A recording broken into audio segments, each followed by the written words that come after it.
Je suis vraiment reconnaissant d'être ici. Je suis heureux que vous ayez prié pour moi quand vous avez appris que j'ai eu un petit accident. Ça montre bien que Satan ne peut pas vous prendre tant que Dieu n'est pas prêt.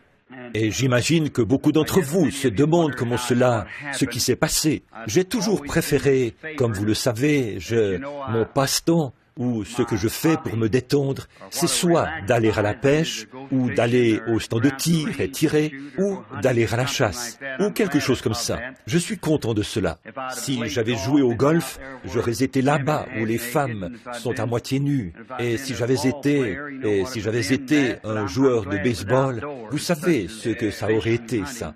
Mais je suis bien content que ce soit des activités en plein air, comme la pêche, la chasse, et ces choses-là. Et j'ai toujours voulu avoir une de ces carabines Weatherby Magnum. Et je suppose que quelqu'un m'en aurait acheté une, si j'avais dit quelque chose à ce sujet. Mais je n'en ai pas parlé, parce que ce serait dépenser trop d'argent pour ça. Alors que je sais qu'il y a des missionnaires qui n'ont même pas de chaussures aux pieds. Et puis, laisser quelqu'un payer pour ça, prendre un tel montant d'argent et acheter une carabine. Frère Art Wilson a donné à Billy, là derrière, une Winchester, modèle 70, il n'y a pas longtemps, une 257 Robert. Monsieur Weatherby a publié un article qui disait qu'il pouvait prendre ce fusil et y faire juste une petite modification pour en faire une Weatherby Magnum, qui serait tout à fait sécuritaire. Alors, frère Rodney, qui vient ici à l'église, frère Rodney Armstrong, l'a envoyée, elle l'a fait transformer en une Weatherby Magnum. Toutefois, elle n'a pas bien été transformée. Alors, quand j'ai tiré, la compagnie Winchester dit que leur fusil peut supporter une pression de 3130 kilos. Vous savez ce que ça représente. Je venais tout juste d'épauler le fusil. Frère Wood était venu là-bas avec moi. Et le fusil était juste environ 2 cm de mon œil, comme ça. Et la pression qui a fait voler en éclats 3130 kilos sur une distance de 50 mètres. Le canon du fusil est parti jusqu'à la ligne des 50 mètres. La culasse est partie dans cette direction-ci. Et le fusil s'est tout simplement désintégré dans ma main. Il y a eu une flamme de feu, à peu près aussi haute que le plafond, là.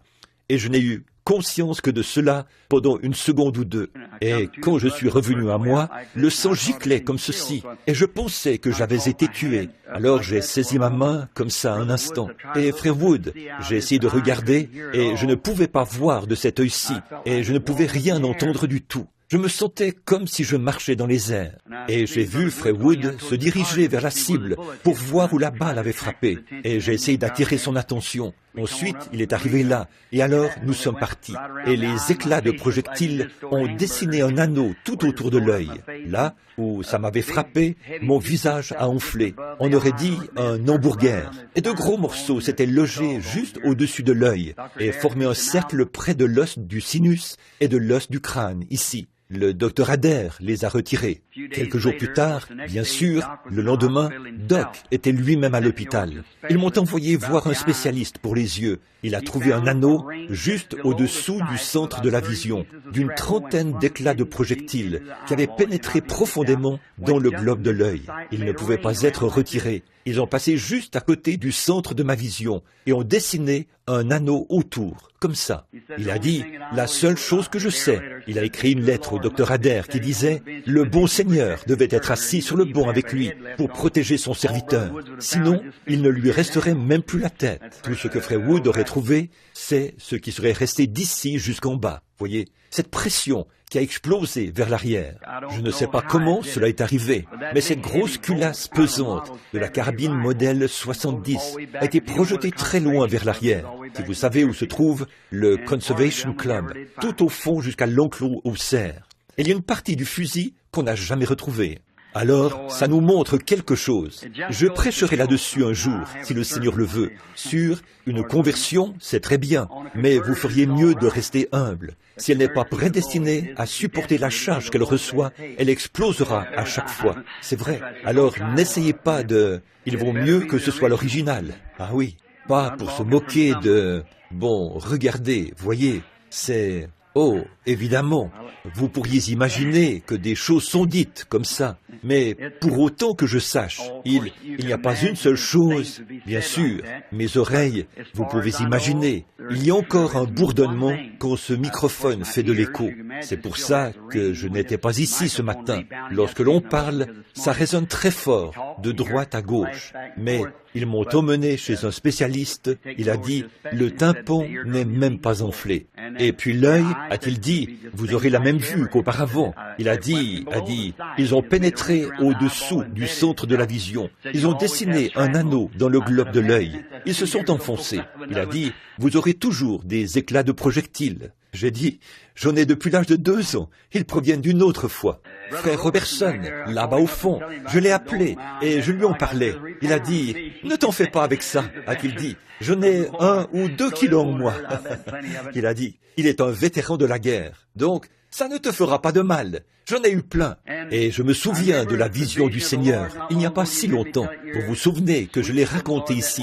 C'était la douceur du Seigneur ce matin-là. Il a dit, ne crains pas, car peu importe où tu iras ou quoi encore, la présence infaillible de Jésus-Christ est avec toi partout où tu iras. Donc, il ne peut pas. Satan ne peut pas me tuer. Tant que Dieu ne dit pas, c'est terminé. Voyez, il peut essayer, mais il ne réussira jamais.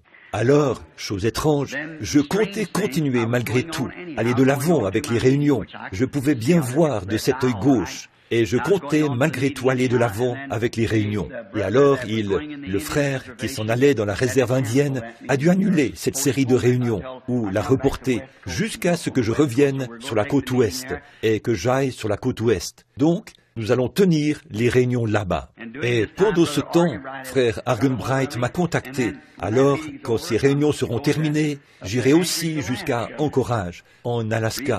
La raison pour laquelle je comptais tellement... Beaucoup d'entre vous se souviennent de la vision que j'ai eue, où j'avais abattu l'ours grizzly, un ours grizzly de 3 mètres. Et l'Église se souvient que je l'ai raconté ici. Et le caribou.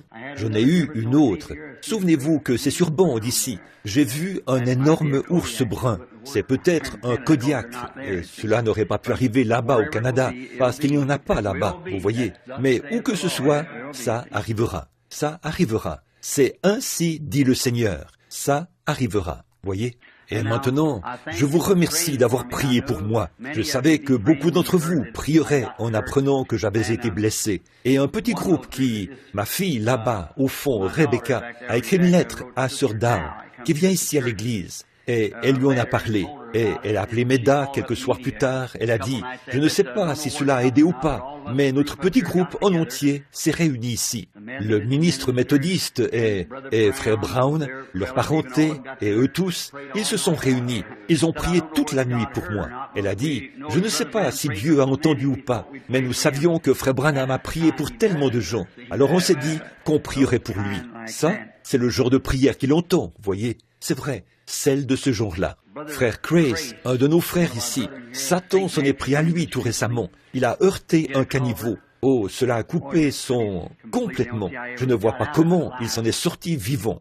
Et alors, il était allongé là-bas à l'hôpital. Et il a dit qu'il y avait un petit frère qui est venu de New Albany, nommé Metcalf. Et il a dit, frère Grace, je ne suis pas digne de venir prier pour vous, mais il a dit, le Seigneur l'a mis sur mon cœur, alors je ne pouvais pas m'en empêcher. Puis il s'est avancé et s'est agenouillé. Il a fait une petite prière et est reparti. Dieu a guéri frère Grace sur le champ. Voyez, c'est le don de guérison dans le corps de Christ, vous voyez, qui agit dans un membre pour un autre. Ne pensez pas que parce que vous êtes seulement un membre laïque, que vous êtes un membre autant que n'importe qui d'autre l'est. Ça, c'est autant mon doigt que ce bras est mon bras, ou que cette oreille est mon oreille, voyez-vous. C'est un membre du corps. Et nous tous, si un membre souffre, tous les membres souffrent avec lui. Une unité. Quelle unité bénie!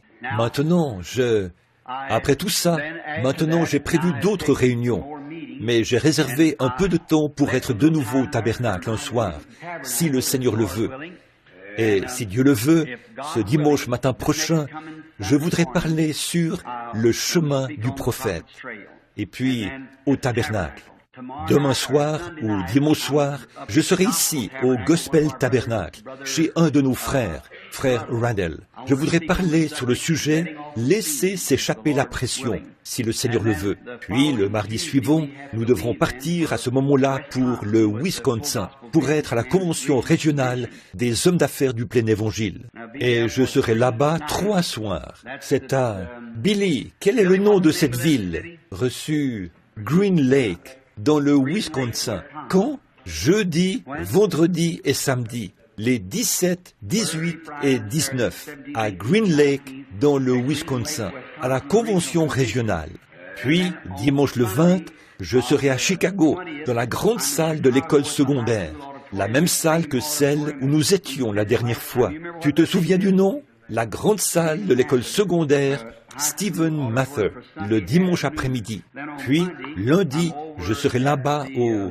J'ai oublié le nom de l'endroit où le Seigneur m'avait montré cette convention, cette fois-là, que les membres de l'association pastorale de Chicago allaient me rencontrer pour discuter des sujets. Vous savez, j'ai dit, et le Seigneur m'a montré cet endroit. Ce sera une réunion d'adieu pour frère Joseph Bosé, qui doit arriver ici en avion demain pour me voir. Et c'est une fête d'adieu qui est prévue pour lui lundi. Ensuite, nous rentrerons directement à la maison et nous repartirons, parce que ce sera le moment de partir pour Southern Pines, en Caroline du Sud, ou plutôt en Caroline du Nord. Et ensuite, nous allons descendre à Columbus, en Caroline du Sud, puis au Cow Palace, sur la côte ouest. Et ensuite, nous allons monter à Grass City et continuer jusqu'à Spokane. Et de là, nous irons au Canada, puis en Alaska. Alors, soyez en prière pour nous. Nous avons vraiment besoin de vos prières. Et les Écritures nous enseignent que toute chose concourt au bien de ceux qui aiment Dieu. Et je crois, depuis que cela est arrivé, et de voir la loyauté des gens et tout, quelqu'un a dit, comment cela pourrait-il arriver? Et pourquoi est-ce que Dieu le permettrait? J'aurais pu me faire tuer sur la route en allant là-bas, d'une manière ou d'une autre. Il avait un moyen d'éviter cela. Souvenez-vous, les Écritures ne peuvent pas faillir. Toute chose concourt au bien de ceux qui aiment Dieu. Et si je connais bien mon cœur, je l'aime. Je l'aime de tout mon cœur. Et ça nous rapproche un peu plus les uns des autres. Et de penser maintenant que tous ceux qui en ont entendu parler ne peuvent pas comprendre comment il me reste encore une tête ou des épaules. Vous voyez, alors que je me trouvais au beau milieu de cette explosion. C'est arrivé à cette distance de moi. Et c'était sûrement près de 900 kilos de pression qui m'ont explosé au visage. Voyez, ça, c'est suffisant pour vous désintégrer, voyez, tout simplement vous balayer. Si cela a fait exploser ce lourd fusil en acier et projeter le canon jusqu'à la ligne des 50 mètres, et la crosse, vous devriez voir à quoi ressemble le fusil. Ça ne ressemble pas du tout à un fusil. Il ne reste plus que des pièces. Et puis, en ressortir sans une seule séquelle. Loué soit le Dieu vivant. C'était juste assez pour m'empêcher de monter là-bas, jusqu'à ce que je reçoive un message d'Eddie qui me dise que je n'étais pas censé y aller à ce moment-là. Grâce étonnante, qu'il est doux le son, qui a sauvé un misérable comme moi. Cela nous fait prendre conscience, nous rend reconnaissants que Dieu est avec nous. Dieu est avec nous. Et combien nous en sommes heureux. Bon, j'ai dit ce matin, je me suis dit que je viendrais. Puis un précieux frère ici, quand je suis rentré, j'ai dit à Sir Wood aujourd'hui, je pense que frère Neville, Billy m'a appelé et m'a dit, écoute le message si tu peux. Et je crois qu'un petit morceau de ce métal s'est déplacé et est descendu sous mon œil là. Et ça me dérangeait beaucoup. Mais c'est sorti maintenant. Ils ont enlevé cela. Et alors, il a dit, ce soir, je me suis dit que j'allais venir et que ce précieux frère a dû prêcher. Comme ça, je sais ce que c'est quand on a une grande réunion. Après, on est vraiment enroué, vous savez, et la gorge est irritée et fait mal. Alors, je me suis dit que j'allais venir et j'ai choisi quelques passages des Écritures à lire. J'ai pensé, le soir de la communion, je veux toujours prendre la communion. Puis, j'ai quelques amis, ils sont ici quelque part. Je ne vois pas très bien, comme vous le comprenez. Il y a encore de la belladone dans cet œil qui est dilaté. C'est un peu flou. Et donc, ils sont ici, amis et parents de mon précieux frère, F.F. Bosworth, qui est dans la gloire. Alors que le Seigneur bénisse ces gens, nous venons tout juste de prier pour eux dans la pièce du fond. Maintenant, n'oubliez pas, mercredi soir, c'est notre réunion de prière du milieu de la semaine. Et je pense que celle de frère Jackson, c'est le jeudi soir. Et frère Junior ici, c'est le ou frère Ruddle, c'est le mercredi soir. Et au tabernacle d'Utica, c'est le mercredi, le jeudi soir. Et ensuite, de nouveau ici le dimanche matin pour une réunion avec toute l'assemblée. Et alors, dimanche soir, je dois aller rejoindre frère Ruddle. J'allais le faire un mercredi soir, mais la semaine suivante.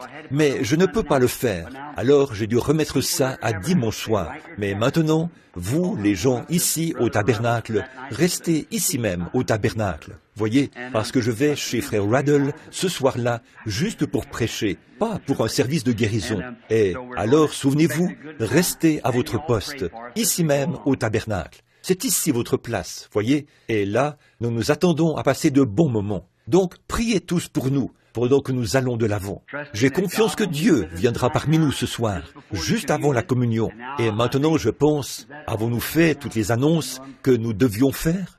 Maintenant, pour préparer la voie, pardon frère, des funérailles. Oh oui, les funérailles un de nos frères évangélistes de ce tabernacle ici vient juste, eh bien, il est l'un des nôtres ici. Il se déplace pour prêcher et servir de pasteur. C'est frère J.T. Parnell. Sa précieuse petite mère est morte l'autre soir. Une mère aux cheveux gris, petite et voûtée. Et ce sera à Edmonton, dans le Kentucky. Le service funèbre aura lieu demain. Je sais que beaucoup d'entre vous se demandaient si on pouvait faire parvenir des fleurs pour elle, mais ce n'était pas possible. Et la seule façon que l'Église aurait pu réussir à faire parvenir une couronne funéraire là-bas, c'est en la commandant par téléphone, et qu'ensuite le facteur la livre. Et il faudrait que cela soit expédié demain, sans savoir si les fleurs se rendront ou non. Alors, ça rend les choses difficiles. Mais nous voulons certainement compatir à la douleur, frère, de notre frère Parnell, qui a perdu sa mère, ce que je viens de vivre tout récemment. Et je suis sûr que Sir Spencer et beaucoup d'autres personnes ici éprouvent aussi de la compassion, ces gens qui ont récemment traversé des ombres et qui ont connu des peines. Maintenant, courbons la tête un instant dans sa présence pour la prière. Maintenant, je voudrais que vous priez pour moi. Et c'est un peu difficile ici ce soir. J'essaie de voir, et pour moi, cette lumière est floue. Et mon œil va bien, mais ils ont mis de la belladone à l'intérieur pour le dilater. Vous savez ce que c'est. Et ça fait 6 jours que c'est comme ça, voyez. Et il a dit que ça pourrait durer 1 semaine ou 10 jours. Alors, priez pour moi. Et puis, la réflexion du son du microphone par les murs. Donc, priez pour moi. Pourrais-je voir votre main? Et Dieu, si vous avez une requête, levez simplement la main. Dieu répond aux prières. Alors que nous nous assemblons solennellement et que nous courbons la tête maintenant. Notre Père Céleste, c'est toi qui as décidé que nous devions nous rassembler. C'est la volonté de Dieu que nous nous rassemblions alors que nous voyons le jour approcher et que nous le fassions régulièrement, Seigneur, afin de nous rapprocher de toi et de nous rapprocher les uns des autres par un lien de communion fraternelle, ce qui est rendu possible par le sang versé de Jésus. Nous sommes si reconnaissants ce soir, Seigneur. Je n'ai jamais été aussi reconnaissant d'être ici, Seigneur. Et je suis tellement reconnaissant vers toi. Je n'arrive tout simplement pas à trouver les mots pour exprimer à quel point je suis reconnaissant d'avoir la vue et l'ouïe et d'être parmi les vivants ici sur terre pour continuer d'apporter l'Évangile. Cela nous rend si reconnaissants, Seigneur, quand on voit à quel point il s'en est fallu de peu que, quand des hommes d'une grande intelligence se grattent tout simplement la tête et disent « Comment est-ce possible ? Ce ne peut être rien d'autre que la main de Dieu. » Alors je courbe la tête dans l'humilité, Seigneur, en voyant le miracle qui m'a été accordé et qu'il a été accompli à l'endroit où ton serviteur se trouvait. Je suis si reconnaissant. Et maintenant, Père, je consacre ma vie à ton service de nouveau, après être passé par là. Il est impossible d'avoir été plus proche de la mort dans cette vie qu'à ce moment-là, et de vivre. Alors, je suis reconnaissant. Et maintenant, je prie pour tous ces gens qui ont levé la main ce soir. Chacun d'eux avait une requête. Et beaucoup d'entre eux, presque tous, Seigneur, ont de la reconnaissance dans leur cœur pour ce que tu as fait pour eux aussi. Maintenant, nous sommes réunis ce soir pour une occasion très spéciale, prendre ce que nous appelons la communion, ou le souper du Seigneur. Communier signifie parler avec, ou s'entretenir avec. Et c'est ce que nous faisons maintenant, Seigneur. Nous nous entretenons avec notre Seigneur. Nous sommes en communion. Nous parlons. Nous nous attendons à lui pour sa réponse. Pour sa réponse. Et maintenant, Père, nous prions que tu communies avec nous ce soir par la parole écrite et donne-nous quelque chose dans notre cœur. Stabilise notre voyage, Seigneur, et renouvelle notre courage. Et bénis notre pasteur, Seigneur, notre précieux frère, ton serviteur, et sa femme et sa famille, et les diacres et les administrateurs, et chaque personne qui vient à l'Église. Ô Dieu, attire-nous plus près de toi, que ce soit comme le poète l'a dit, béni soit le lien qui nous unit en Christ. Notre communion d'âme sœur est semblable à celle d'en haut. Accorde-le Seigneur. Bénis tous les autres adorateurs à travers le monde. Et maintenant, Père, romps le pain de vie pour nous, alors que nous nous attendons à toi. Au nom de Jésus-Christ, ton enfant bien-aimé, nous le demandons. Amen.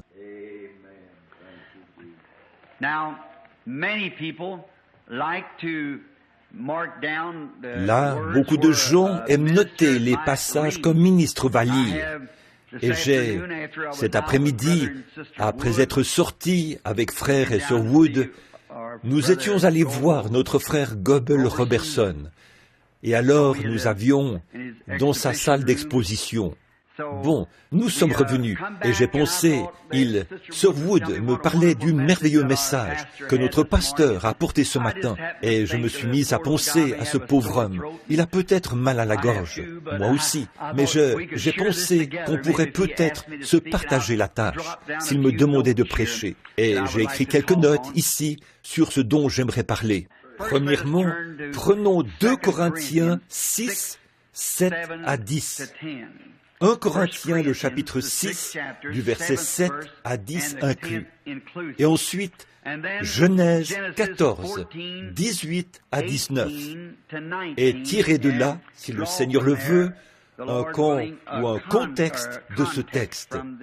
Et maintenant, je vais lire dans 1 ou dans 2 Corinthiens, le premier, 2 Corinthiens 6, 7 à 10. Par la parole de vérité, par la puissance de Dieu, par les armes offensives et défensives de la justice, au milieu de la gloire, de l'ignominie et au milieu de la mauvaise et de la bonne réputation, étant regardé comme imposteur, quoique véridique.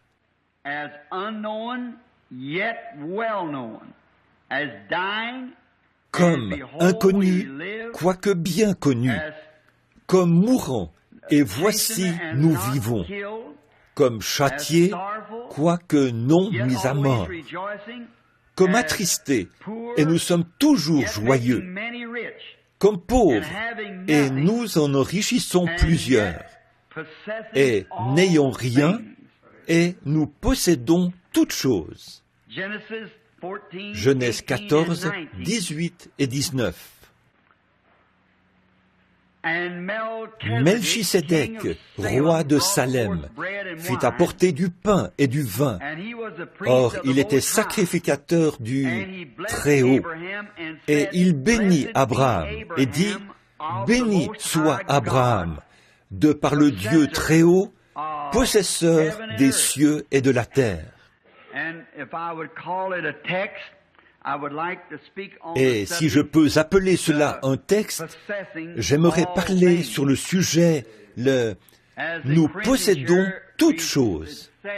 Comme dans Corinthiens ici, il est dit que nous sommes pauvres et nous possédons toutes choses.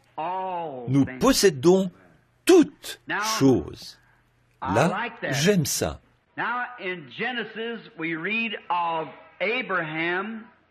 Maintenant, dans Genèse, nous lisons qu'Abraham a rencontré ce grand homme appelé Melchisédek, qui était le possesseur des cieux et de la terre.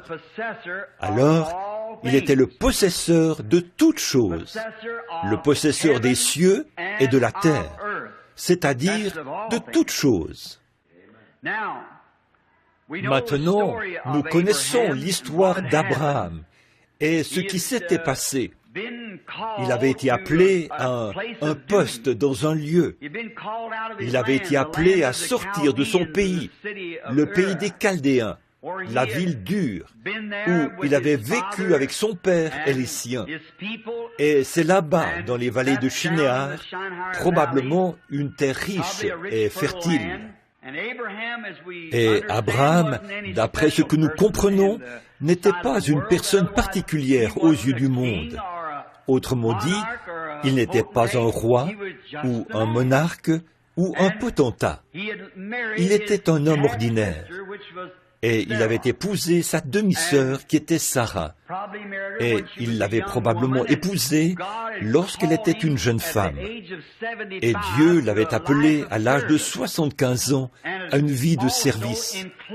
Et cela incluait aussi sa compagne. C'est ici que nous pourrions commencer. Je crois que lorsque Dieu appelle un homme à son service, s'il est un homme marié et qu'il a une compagne, il appelle sa femme avec lui, parce que les deux ne font qu'un.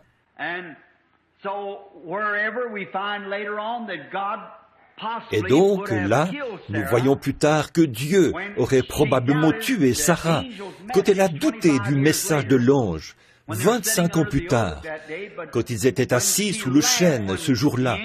Mais quand elle a ri, lorsque l'ange lui a dit, ou a dit à Abraham, qu'elle allait être mère, Sarah a ri en elle-même et s'est dit, comment le pourrais-je, à mon âge, à 90 ans, et son mari âgé de 100 ans? Son utérus s'était desséché depuis des années, et son corps à lui était comme mort. Alors, comment pourrait-elle à nouveau avoir du plaisir avec son mari? Et elle a ri en elle-même. Et l'ange, le dos tourné à la tente, a dit, pourquoi Sarah a-t-elle ri? Et elle l'a nié. Or ça, c'est dire à Dieu en face qu'il a tort. Voyez? Et cela lui aurait coûté la vie. Mais Dieu ne pouvait pas prendre Sarah, parce qu'elle était une partie d'Abraham. Voyez, elle était dans l'alliance avec lui. Alors elle devait être avec lui. Il ne pouvait donc pas prendre Abraham ou prendre Sarah sans prendre une partie d'Abraham, car les deux sont un. Un très beau type de nous aujourd'hui, indignes. Nous méritons la mort quand nous péchons, mais Dieu ne peut pas nous tuer, parce nous sommes une partie de Christ.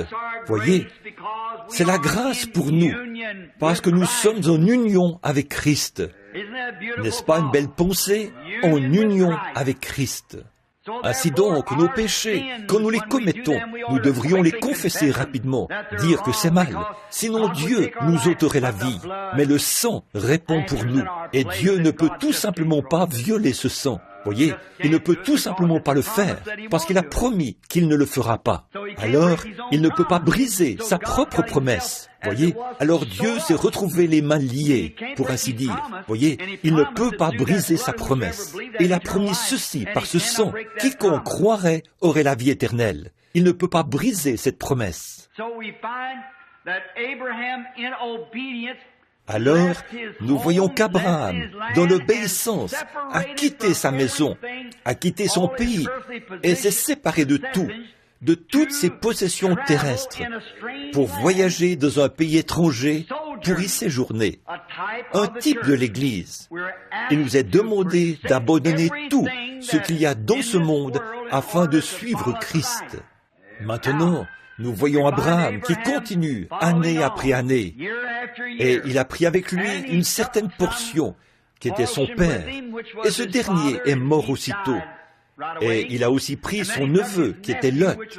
Puis Lot s'est séparé à cause d'une dispute, et il est allé vivre là-bas à Sodome.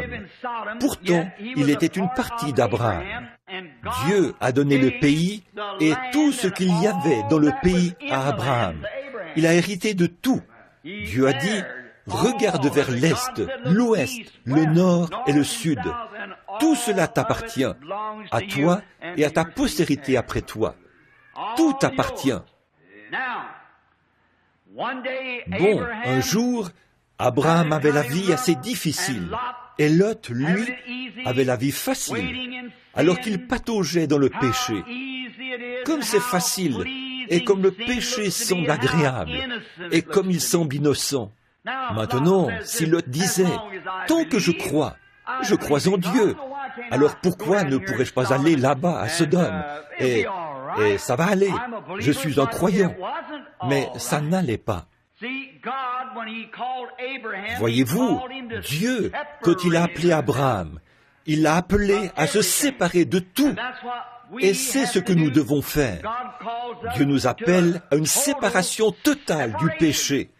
Sortez du milieu de cela, n'y participez point.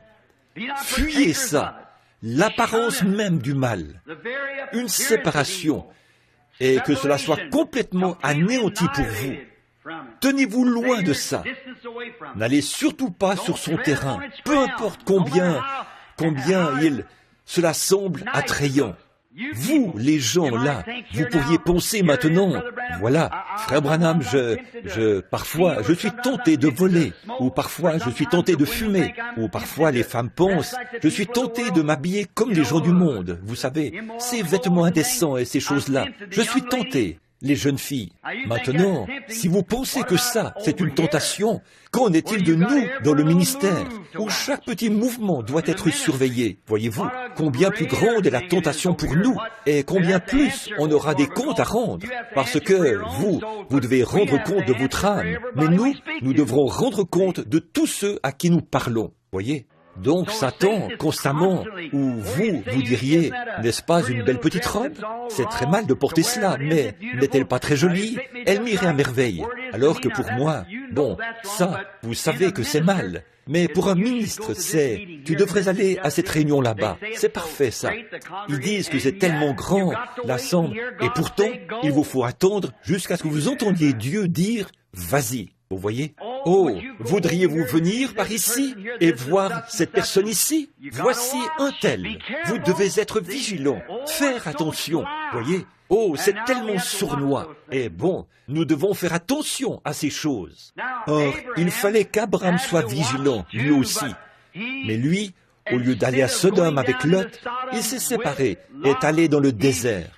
Il a pris le chemin avec le petit nombre des méprisés qui appartiennent au Seigneur. Cela devrait être notre attitude. Prendre le chemin avec le peuple de Dieu. Peu importe que ce soit difficile ou facile, y aller quand même. Soyez prêts à partir à tout moment, peu importe où il pourrait vous appeler. Or, après cela, un roi est arrivé, qui est parti sur le sentier de la guerre, avec une petite tribu là-bas, et il a balayé la vallée, et il s'est emparé de tous les petits groupes, les petits royaumes, et il s'est emparé, est entré dans Sodome, et a pris le roi de Sodome et Gomorrhe, il a pris Lot, le neveu d'Abraham, sa femme, ses filles, ses enfants, tout le monde et tous leurs biens, tout ce qu'ils avaient. Il a continué, s'emparant de tout dans le pays sur son passage. Oh, quelle chose horrible! Le salaire du péché, c'est la mort.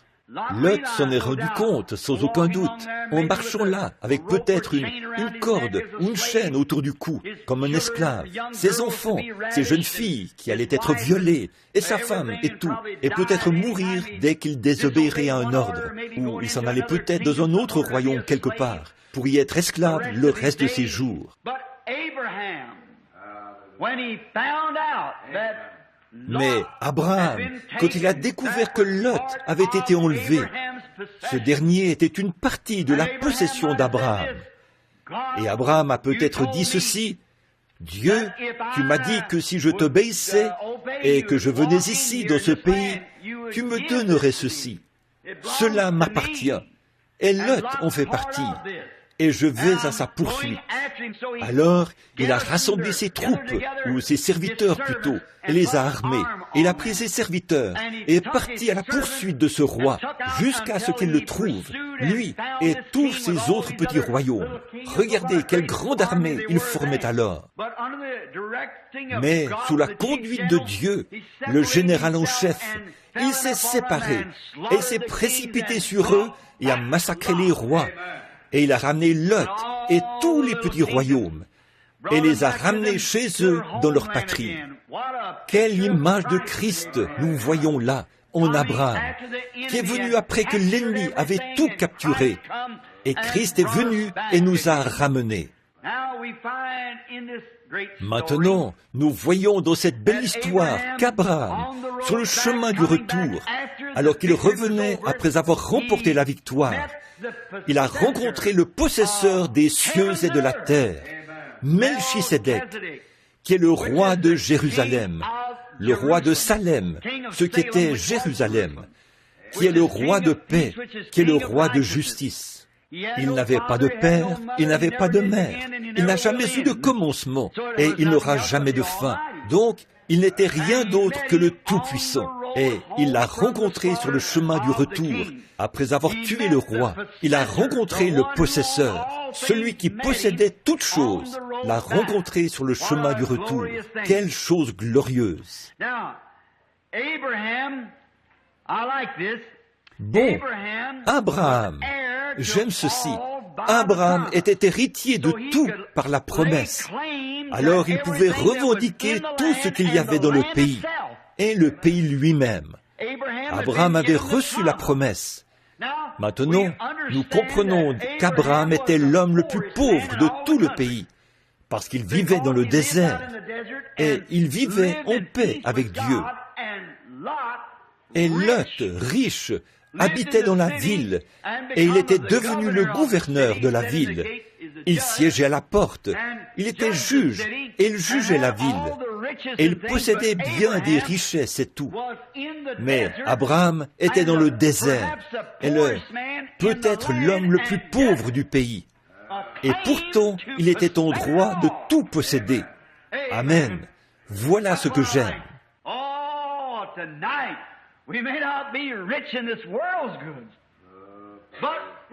Oh, ce soir, nous ne sommes peut-être pas riches en biens de ce monde, mais nous possédons toutes choses. L'Église elle-même possède toutes choses. Bien que pauvre, elle est riche, elle possède toutes choses. J'aime cela. Nous le sommes. Le vieux cantique que nous avions l'habitude de chanter il y a bien des années. Mon Père est riche.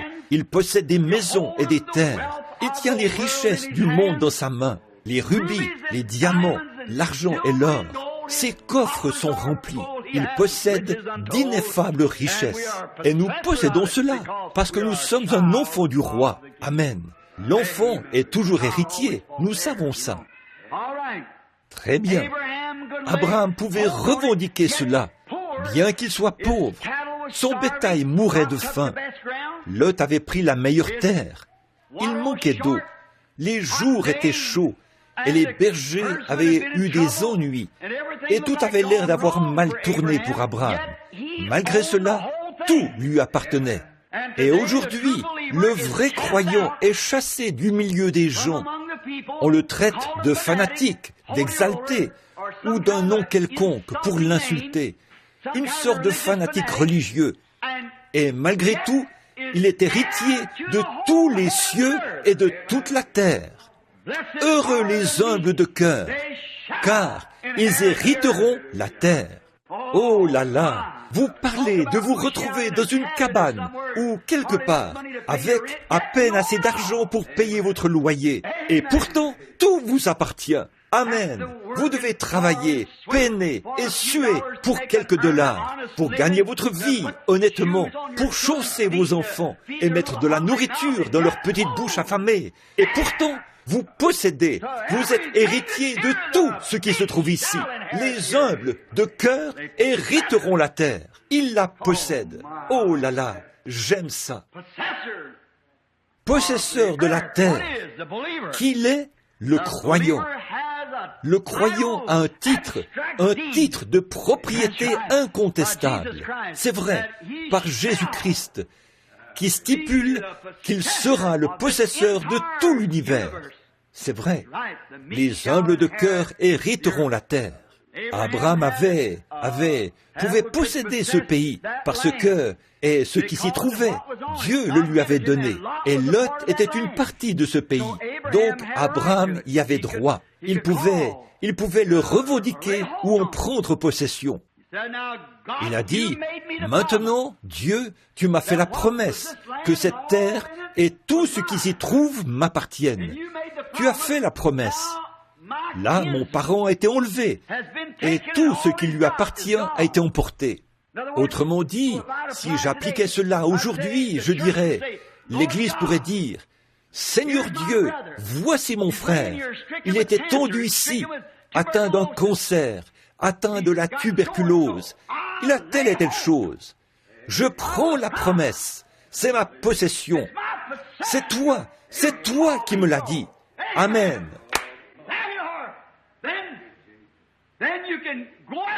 Voilà.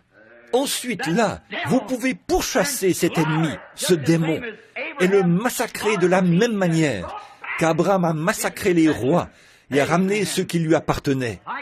Amen. J'aime cela. C'est pour le croyant. Bien qu'Abraham ait droit à la promesse et que la promesse lui appartienne, il devait combattre pour la posséder. Amen. Voilà.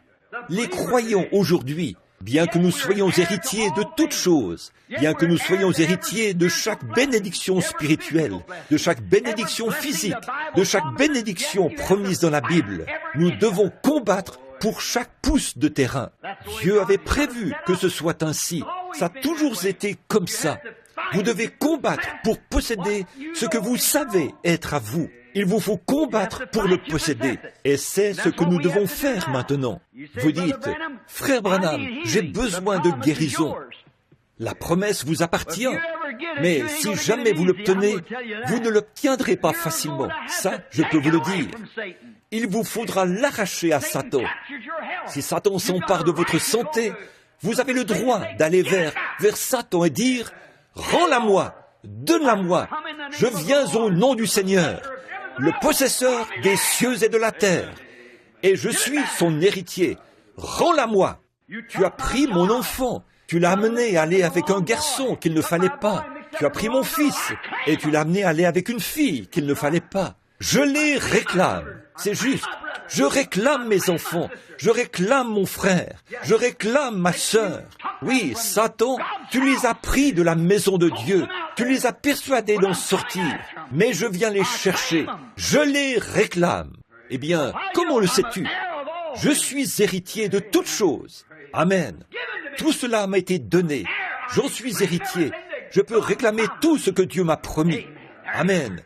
Voilà, c'est à moi. Comment l'obtenir? Par un acte de votre part? Non, monsieur. C'est un don immérité que Dieu nous a donné. Et c'est à nous. Cela nous appartient. Satan ne peut pas le retenir. Si vous vous adressez à lui avec l'autorité scripturaire de la parole, avec la foi disant, c'est à moi, lâche ça. Amen. Gloire. J'aime ça. Satan, lâche ça. Tu me l'as ôté. Redonne. Parce que je te colle une mise en demeure. J'ai cette mise en demeure. Elle est écrite ici, sur les pages de la parole. Les cieux et la terre passeront, mais cette mise en demeure ne passera pas. Je viens donc te coller cette mise en demeure.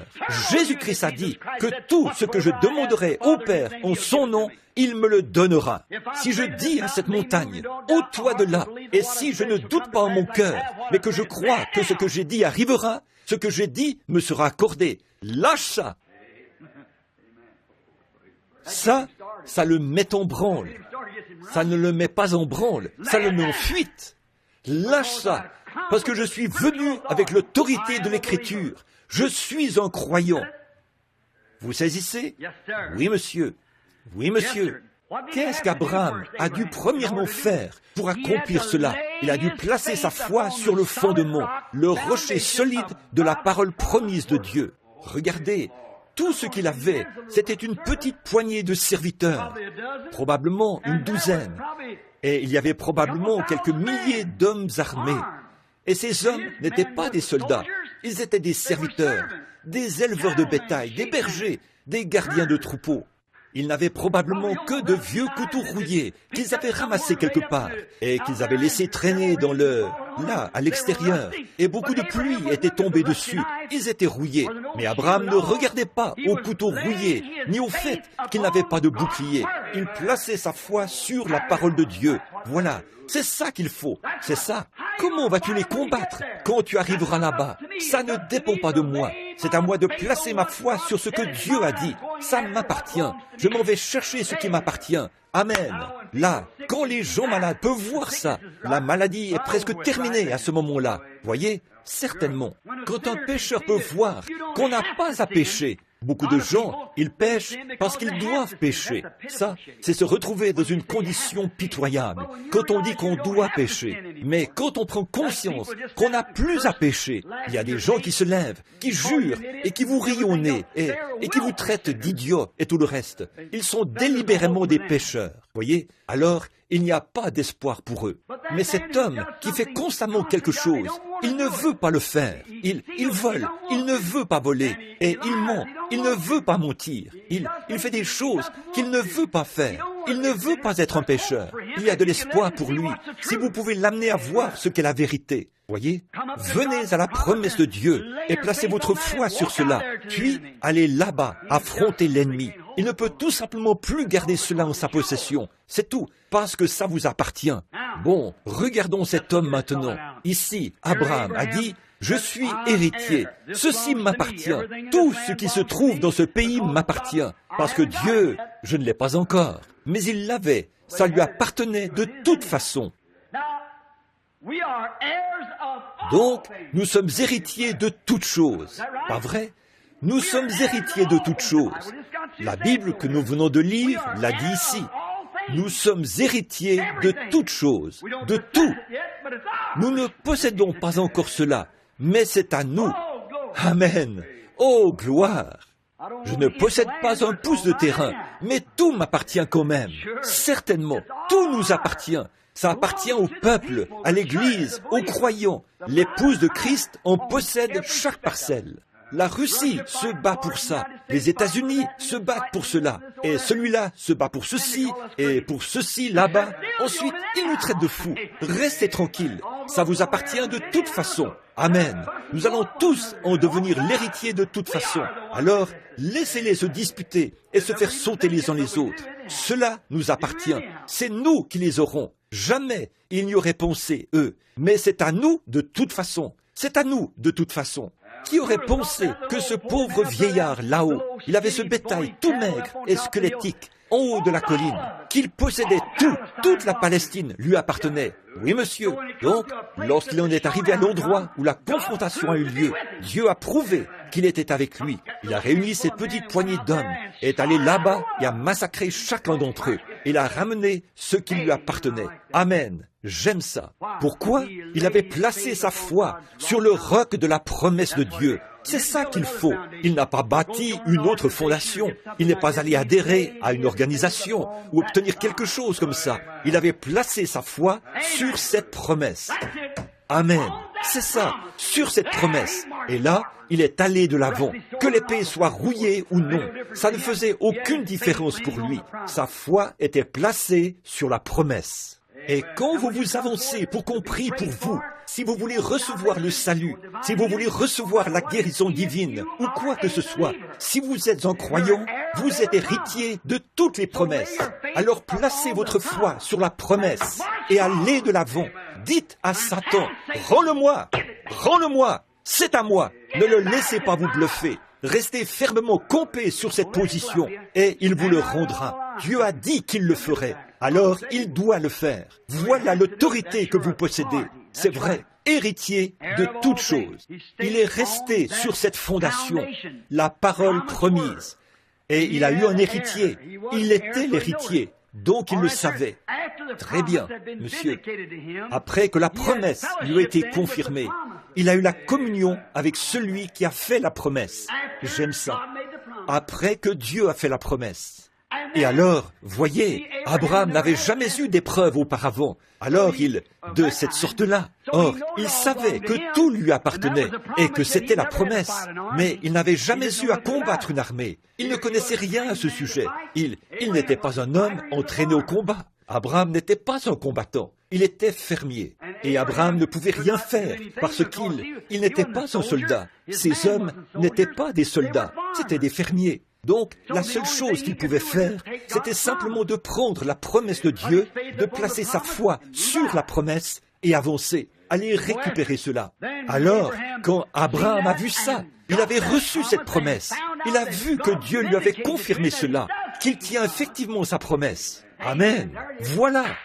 Si vous n'avez encore jamais reçu le Saint-Esprit, si vous ne savez pas ce que c'est, quelque chose vous dit que vous désirez le recevoir, ne bougez pas de là. C'est la vie éternelle. Vous êtes héritier de cela. Ne bougez pas de là. Regardez Satan bien en face et dites, « C'est toi le voleur. C'est toi. Je viens prendre possession de ce pourquoi Jésus-Christ est mort. Alors, rends-le-moi tout de suite. Dégage. » Et tout à coup, le Saint-Esprit se répandra sur vous. Là, il se passe quelque chose. Il s'est passé quelque chose. Quoi donc? Dieu a confirmé qu'il tient sa parole. Exactement. Ensuite, voyez-vous, après avoir vu la parole vous être confirmée, déclarez que vous êtes effectivement sauvé, que vous avez effectivement le Saint-Esprit. Qu'est-ce qui vient ensuite? Abraham avait remporté la victoire, et le voilà qui revient. Il était allé là-bas, en mettant sa foi dans la parole, qu'il pourrait ramener ce qu'il avait perdu. Et le voilà qui revient avec tout ça, marchant en vainqueur. Vous pouvez faire la même chose. Si vous n'avez pas la vie éternelle, demandez-la à Dieu, confessez vos péchés, croyez au Fils de Dieu, acceptez le baptême du Saint-Esprit et dites « Oh Dieu, je viens le recevoir, je suis ici pour le recevoir. » Et au retour, vous marcherez en vainqueur. Vous l'aurez reçu. Amen. Vous rayonnez. Oh, les oiseaux chantent différemment. Et tout le monde, là, vous êtes amoureux de tout le monde. La haine, la méchanceté, les querelles, tout ça a disparu. Vous aimez tout le monde. Oh, vous passez des moments merveilleux à chanter, à jubiler, à louer Dieu. Ce que les gens disent de vous, ça vous est égal. Pas de problème. Bien sûr, c'est la marche du vainqueur. Alors, qui est sorti à sa rencontre? Qui est sorti à sa rencontre? Melchisédek. Melchisédek est sorti à sa rencontre après que sa parole a été confirmée. Melchisédek est celui qui lui avait donné la parole. Puis il a mis sa parole, sa foi dans la parole, a remporté la victoire et est revenu. Ensuite, il a eu de la communion fraternelle. Amen. Maintenant, vous l'aurez, vous aussi. Oh, sa parole deviendra quelque chose de nouveau pour vous, une fois que vous aurez reçu le baptême du Saint-Esprit. Oh là là. Oh, vous dites, je ne peux pas voir ces choses, je ne crois pas à ça, pousser des cris, je ne crois pas au parler en langue, je ne crois pas à la guérison divine. Ça montre simplement que vous n'avez jamais eu la victoire. C'est vrai, mais une fois que vous avez la victoire, là, vous l'avez reçue, là, vous l'avez. Oui, monsieur, là, vous pouvez pousser des cris. Vous voyez, autrefois, je pensais sur le fait de danser par l'esprit. Je voyais quelqu'un se lever et danser par l'esprit. Eh bien, j'ai vu l'imitation grotesque qu'on en fait, mais j'ai aussi vu la vraie chose. Alors, j'ai fini par découvrir pourquoi les gens pouvaient-ils danser par l'esprit. Eh bien, à ce jour, je n'ai jamais vu personne faire du désordre. Je n'ai jamais vu personne se conduire de façon immorale. Je l'ai toujours vu se faire avec décence, avec ordre et avec douceur. Et même les pécheurs se précipitaient vers l'autel et recevaient le salut pendant que ça se passait. Eh bien, je me demandais pourquoi il en était ainsi. Puis, j'ai découvert que c'est la victoire. David a dansé devant le Seigneur quand l'arche a été ramenée en son lieu. Amen. Quand David a vu la parole, comme elle l'était à l'époque, avec les tables de pierre, ramenées là, à sa place, David s'est réjoui et a dansé par l'esprit. Il tournait et tournait et tournait. Pourquoi? Il a vu la parole de retour à sa place. Amen. Ce dont la parole a besoin, ça ne vient pas d'un séminaire, ni d'une confusion théologique. Elle a besoin d'un prédicateur à l'ancienne mode, envoyé par Dieu derrière la chair, avec la parole, et voir Dieu la confirmer et la prouver. Alors David a dit, « Gloire à Dieu, la voici !» Et il tournait, tournait, tournait, tournait. Sa petite femme prétentieuse, qui était la fille du roi, était là-haut. Et il a dit, « Eh bien, il me met dans l'embarras. » Et David a dit, « Tu n'aimes pas ça? Regarde bien ceci. » Et il s'est remis à tourner et à tourner de plus belle. Oui, oh là là, quel moment merveilleux il avait. Vous savez, Dieu a regardé du haut du ciel et a dit, « David, tu es un homme selon mon cœur. » Voyez? Pourquoi? Il avait perdu toute fierté. Il avait perdu toute la sienne. Pourtant, il était marié à la fille d'un roi. Mais cela n'a même pas été pris en considération à ce moment-là. Il savait qu'il connaissait le possesseur des cieux et de la terre. Et voici que la parole de Dieu revenait parmi eux. Et David en était si heureux qu'il a dansé. Il a dansé de toutes ses forces. Myriam, elle a saisi le tambourin et est descendue en dansant sur la rive de l'autre côté. Après avoir traversé la mer Rouge et avoir vu ses ennemis noyés, elle pouvait danser par l'esprit. Quand elle a vu que les ennemis qui l'avaient tourmentée étaient morts, elle s'est mise à danser par l'esprit. C'est vrai, là, vous voyez, après avoir gagné la bataille, ensuite la gloire de Dieu descend. Alors, nous voyons qu'il l'a rencontré, et après que la promesse a été confirmée, il a eu de la communion fraternelle.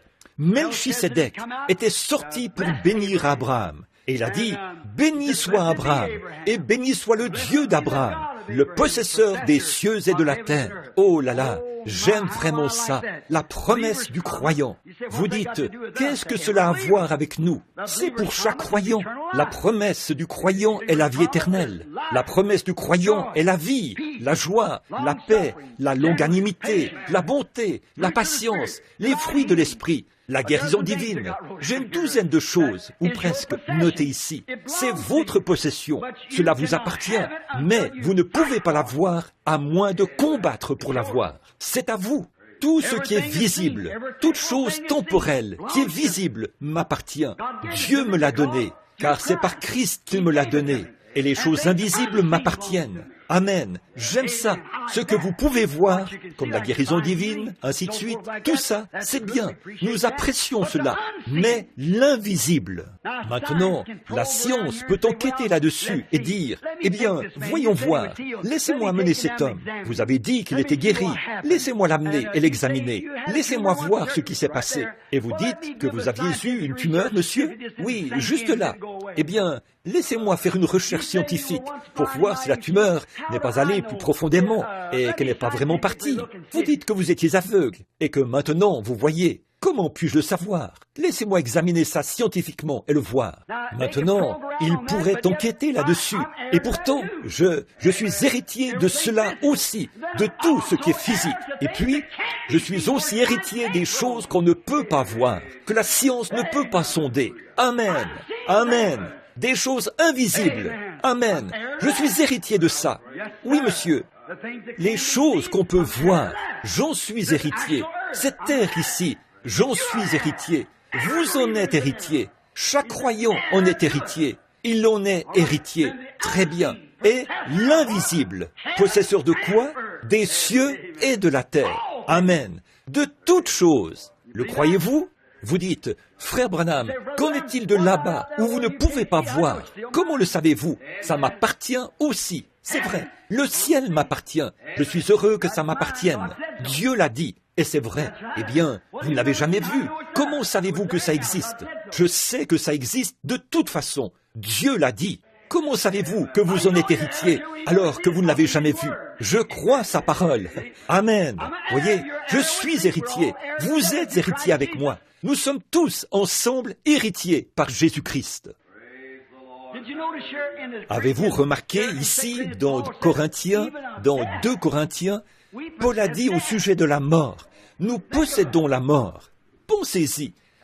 Nous possédons la mort? Oui, monsieur. Elle doit nous écouter. Amen. Eh bien, gloire. Là, j'ai oublié l'explosion du fusil maintenant, voyez. Pourquoi ne m'a-t-il pas tué? Parce qu'il ne le pouvait pas. Voilà pourquoi. Dieu n'était pas prêt. Il peut venir autant qu'il veut, mais il ne peut pas vous prendre. Amen. Gloire. J'ai payé ma dette pour cela il y a longtemps, quand j'ai cru en Jésus-Christ, qui est vivant au siècle des siècles. Maintenant, la mort écoute ce que nous disons. Amen. Vous dites, un possesseur de la mort, c'est ce que Paul a dit ici dans Corinthiens. Nous possédons même la mort. Eh bien, lorsqu'il s'apprêtait à lui couper la tête, il a dit, « Ô mort, où est ton aiguillon? Où est ton aiguillon? Montre-moi comment tu peux m'effrayer. »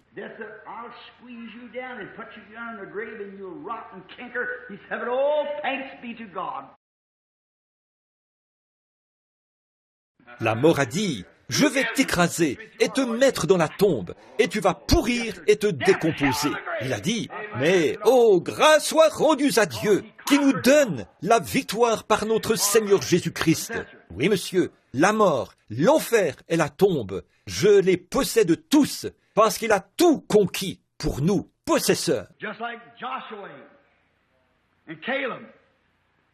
Tout comme Josué et Caleb ont rapporté la preuve d'un pays qu'on n'avait jamais vu, qui avait été donné au peuple par une promesse. Josué et Caleb ont rapporté une preuve qu'un tel pays existait. Donc, ici, ils en avaient la promesse. Dieu leur avait fait la promesse. Et ils sont arrivés jusqu'au pays, mais ils ne l'avaient jamais vu. Et Josué et Caleb sont allés dans le pays promis et ont rapporté la preuve que le pays existait et que c'était un bon endroit où coulait le lait et le miel. Amen. Qu'est-ce que c'était? Ils allaient posséder ce pays. Ils avaient la promesse. Ils étaient en route et ils étaient presque arrivés au Jourdain. Josué a traversé et a rapporté la preuve que c'était un bon pays. Ce que Josué a fait pour les enfants d'Israël. Josué signifie sauveur, le mot Josué. C'est la même chose que Jésus a faite pour l'Église lorsqu'ils l'ont tué. Il a vaincu la mort, il a vaincu l'enfer, il a vaincu la tombe. Et il est ressuscité avec la preuve, le baptême du Saint-Esprit, qu'il y a au-delà du fleuve un pays qu'on appelle l'éternité bénie. Amen. Il est revenu et nous a apporté une preuve. Qu'est-ce que ça fait, frère Branham? Ça vous fait arrêter de mentir, de voler, de boire, de jurer, de faire des choses immorales et tout. Ça fait de vous une nouvelle créature. Moi qui, autrefois, étais mort par mon péché et par mes offenses, ce n'est plus moi qui vis, c'est Christ qui vit en moi. Je suis une nouvelle créature en Jésus-Christ. Amen. Héritier de la promesse. Alléluia. Oui, monsieur, ce pays nous appartient. Comment le savez-vous? Josué est ressuscité des morts. Il a rapporté la preuve, le Saint-Esprit. Je l'ai. Amen. Ouh, gloire. Je suis héritier. Oh, un enfant du roi, un enfant du roi, héritier de toutes choses. La Bible l'a dit. Le même Dieu qui a fait à Israël la promesse de ce pays promis. C'était une chose invisible à leurs yeux. Cette même Bible, ce même Dieu nous a fait la promesse de la vie éternelle. Et le Saint-Esprit en rend témoignage. Christ est vivant, pas mort. Il vit ici parmi nous. Il vit en nous, à travers nous. Il agit autour de nous. Amen. C'était lui qui était assis sur ce banc là-bas l'autre jour, quand Satan a vu une occasion de me tuer, mais il ne pouvait pas le faire. Amen. Et il ne le fera jamais avant que Christ ne dise que le moment est venu. Amen. Peu importe le nombre de fois qu'il vient, il repartira les mains vides tant que Christ ne donnera pas un ordre. Amen. Une promesse.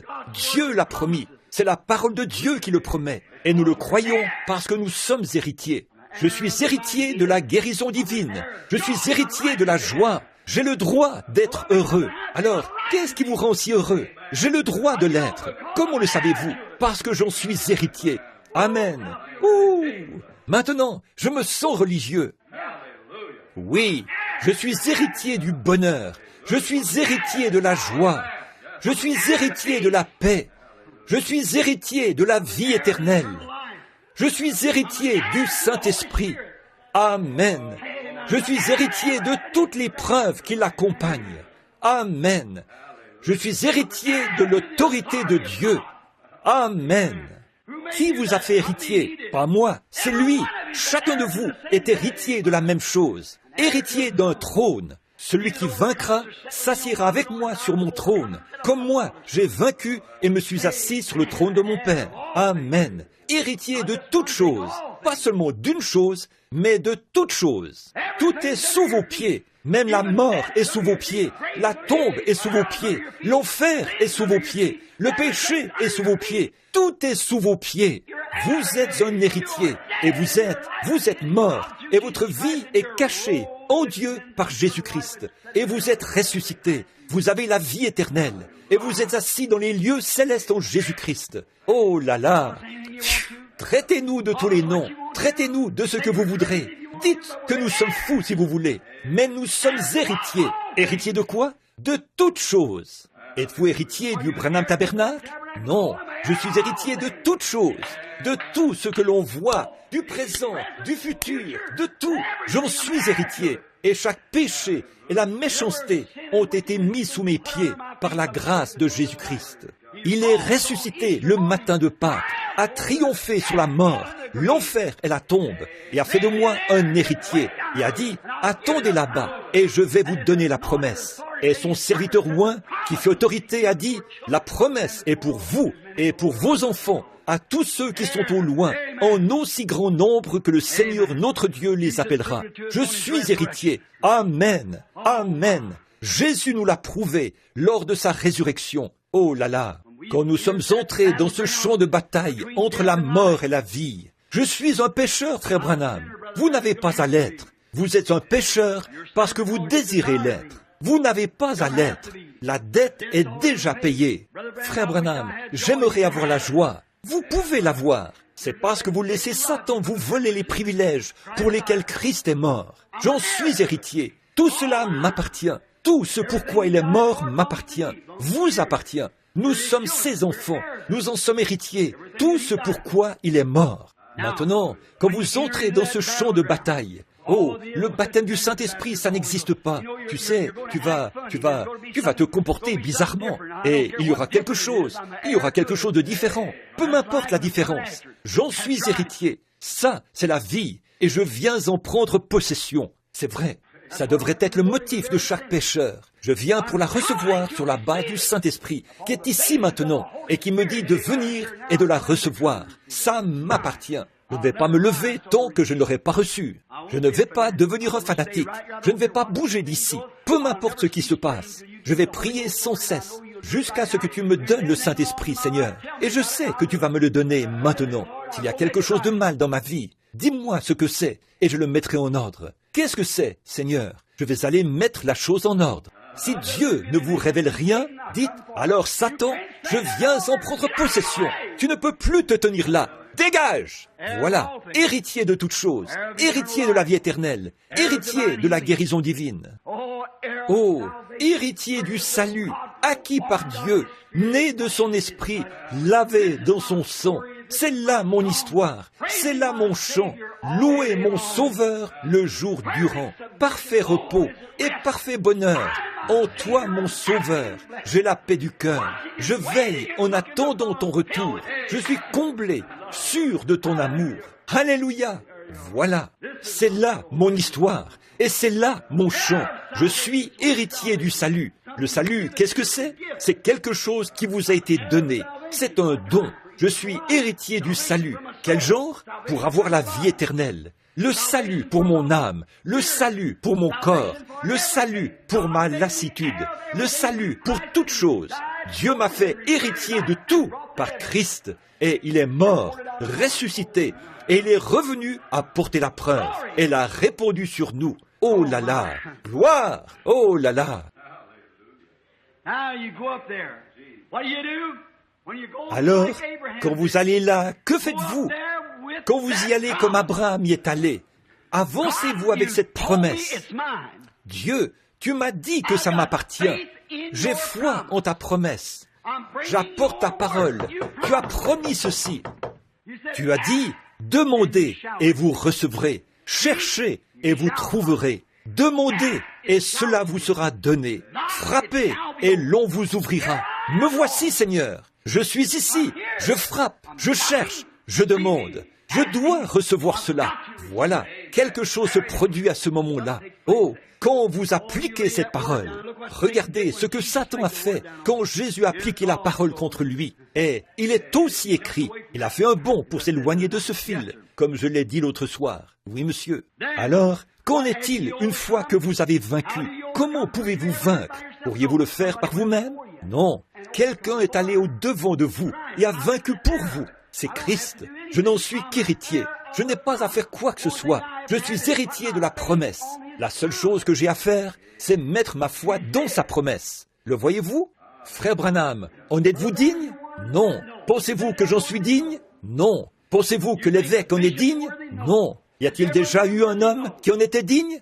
Non. Eh bien, pourquoi? Vous êtes héritier. Si vous étiez le pire ivrogne au monde et que votre père vous laissait $1 million, que vous en soyez digne ou pas, son héritier, vous êtes l'héritier de l'héritage de votre père. Quoi qu'il vous ait laissé, ça vous appartient. Que vous en soyez digne ou pas, il vous l'a laissé. Amen.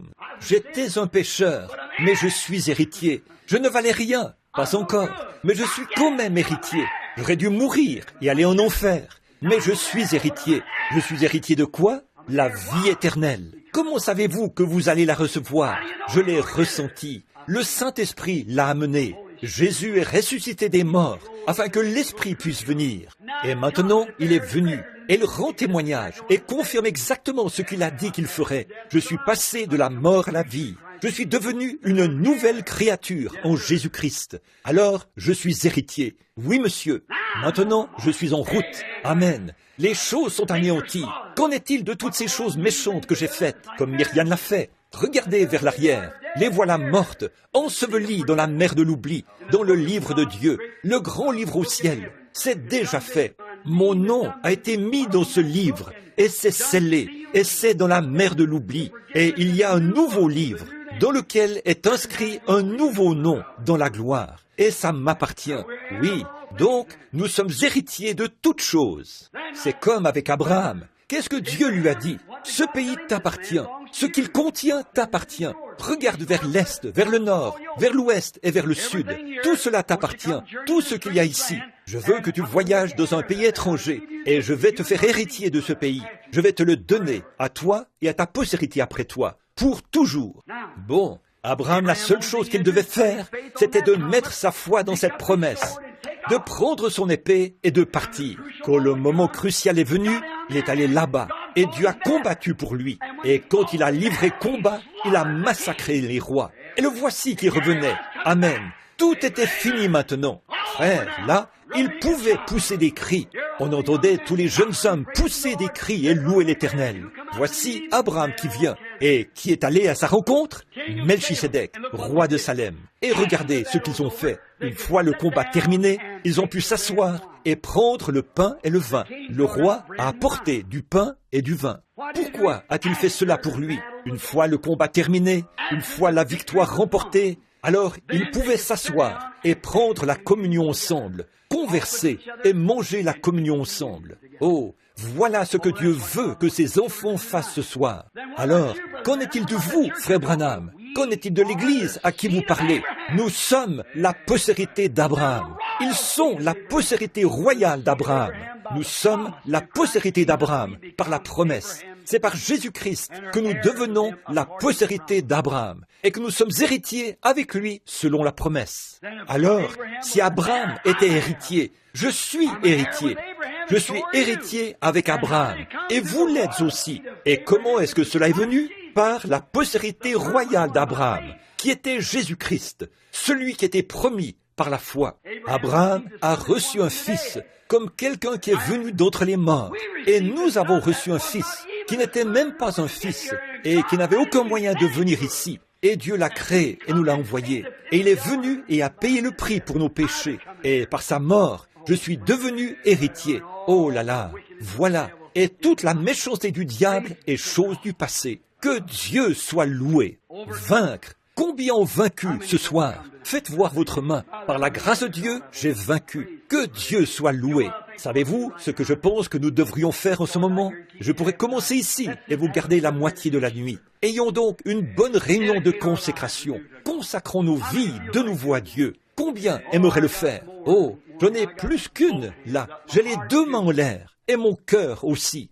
Je veux que ma vie témoigne de Christ. Je veux me consacrer de nouveau à Christ. Je veux que sa volonté soit faite, que la mienne soit reléguée à l'arrière-plan et que sa volonté soit faite. Je désire marcher en vainqueur, pas parce que c'est moi, parce que je sais que l'évangile qu'il a prêché souffre aujourd'hui à cause des dogmes dénominationnels, faits de main d'homme et de tout le reste. La grande victoire que nous devrions avoir a été freinée par l'ennemi.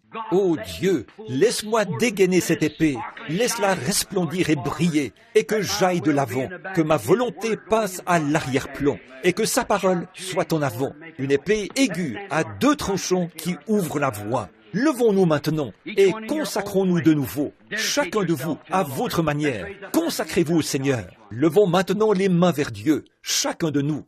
Notre Père Céleste, ce soir, nous nous consacrons à toi du mieux que nous pouvons. Nous savons que nous sommes héritiers de toutes choses. Tu l'as promis, Seigneur Jésus, et nous le croyons. Maintenant, nous n'arriverons jamais à le faire, à moins que toi, Seigneur, à moins que nous mettions nous-mêmes notre foi sur ta promesse. Or, tu as dit dans la Bible, « Celui qui mange ma chair et boit mon sang a la vie éternelle, et ne viendra pas en jugement, mais il passera, est passé de la mort à la vie.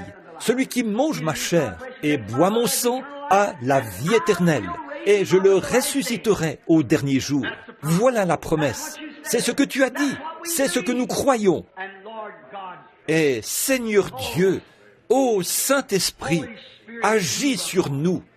Oh, agis, ô Dieu, agis, ô Seigneur, en nous. Esprit du Dieu vivant, reçois-nous, Seigneur. Reçois-nous au nom de Christ.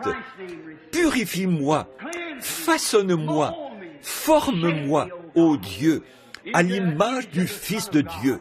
Prends-moi, Seigneur, je t'appartiens, je te remets cette Église, je te remets chaque âme présente ici, ainsi que la mienne, Seigneur. Maintenant, façonne-nous et modèle-nous et fais en sorte que nous oublions nos mauvaises voies pécheresses et que nous sachions que tant que nous plaçons notre foi, la foi que nous avons sur ta parole promise, tu nous feras passer de victoire en victoire. Tu l'as promis. Satan ne peut pas nous faire de mal, Seigneur. Il pourrait faire tout ce qu'il peut, mais il ne peut pas nous toucher. Quand, une fois, tu lui as permis d'attaquer Job, tu as dit, ne lui ôte pas la vie. Il a tout fait, sauf la prendre. Et il ne pouvait pas le faire, parce que ta promesse était toujours là pour Job. Et Dieu, tu es toujours le même Dieu aujourd'hui. Tu protèges les tiens. Nous savons que c'est la vérité, et nous nous consacrons de nouveau. Lave nos âmes pécheresses, Seigneur, alors que nous confessons notre foi. Et Jésus-Christ, reçois-nous. Et alors que nous nous apprêtons à prendre ce souper du Seigneur, ô Dieu, parle-nous dans notre cœur. Dis-nous maintenant où nous sommes fautifs. Montre-nous où sont nos fautes, Seigneur. Nous nous en repentons humblement. Je dépose humblement tous mes péchés sur l'autel, Seigneur. Je m'en remets humblement à ta parole, Seigneur, et à ta miséricorde. Me voici, Seigneur. Agis avec moi comme bon te semblera. Voilà le cri de cette Église, Seigneur. Agis avec nous comme bon te semblera. Je ne peux parler que pour moi, pour moi-même, Seigneur. Mais je crois que dans leur cœur, ils croient la même chose. Agis avec nous comme bon te semblera. Nous croyons, nous voulons être héritiers, et nous savons que nous sommes héritiers aussi longtemps que nous demeurons en Jésus-Christ. Nous sommes héritiers avec lui devant le trône. Maintenant, sois avec nous. Guéris la maladie qui se trouve au milieu de nous, Seigneur. S'il est encore malade, ici ce soir, touche-le, guéris-le, rétablis-le, accorde-le, Seigneur. S'il y a une âme malade, qu'elle soit guérie en cet instant, que cette âme estropiée soit rétablie. Puissent ces genoux affaiblis qui sont languissants et ces faibles mains se lever pour le glorifier et pousser des cris vers Dieu, que les chemins tortueux soient redressés, qu'il y ait une grande route dans le désert pour notre Dieu. Seigneur, nous croyons que tu viens bientôt. Puissions-nous proclamer ta parole haut et fort, Seigneur, et préparer une grande route dans le désert et redresser les lieux tortueux pour notre Seigneur. Puissions-nous extirper toute racine dénominationnelle. Puissions-nous extirper toute racine d'amertume, extirper toute méchanceté, jalousie et querelle, afin que la vraie parole de Dieu coule comme des fleuves de joie. Accorde-le, Père. Nous nous remettons à toi maintenant, juste avant de prendre ce souper du Seigneur. Au nom de Jésus-Christ, Amen.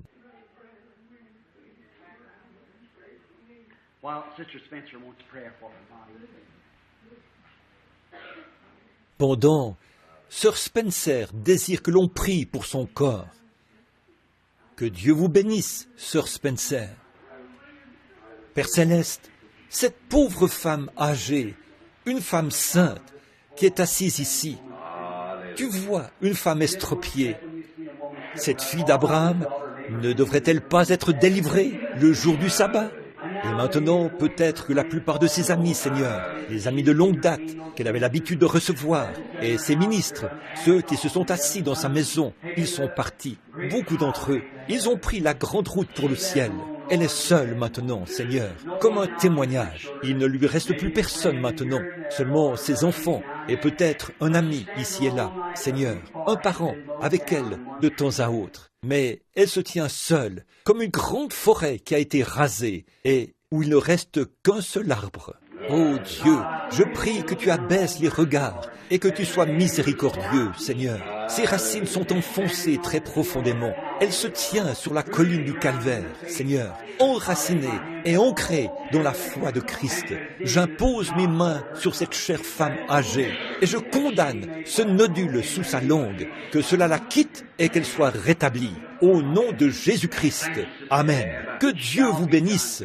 Merci, Sœur Spencer. Cela vous sera accordé. N'en doutez surtout pas. Très bien. My faith looks up to thee, thou Lamb of Calvary, Savior divine. Now hear me while I pray. Take all my sins away, nor let me ever stray from thee. Écoutez, chantez avec moi maintenant. While life's dark maze I tread, and grief around me spread, be thou my guide, bid darkness turn to day, wipe sorrow, tears away.